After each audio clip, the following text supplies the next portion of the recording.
In verse 6, we see a foundation for a wealthy life. In verse 6, he says to Timothy, now godliness with contentment, Timothy, is great gain.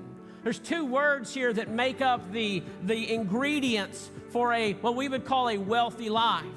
And wealth goes far beyond finances. If you haven't figured that out, just take a step back and realize that there are things that are far more valuable than money and silver and gold and possessions. I mean, there are things that you cannot buy that have such more value than those things. And here in the text, what he's writing about, he's having to address some things because earlier in this chapter, Paul is having to address that there were some who were coming around saying, if you live a godly life and you live a Christian life, then God is he's gonna financially bless you. And so he writes and he says to Timothy, there's two things that you need to focus on. Number one is godliness.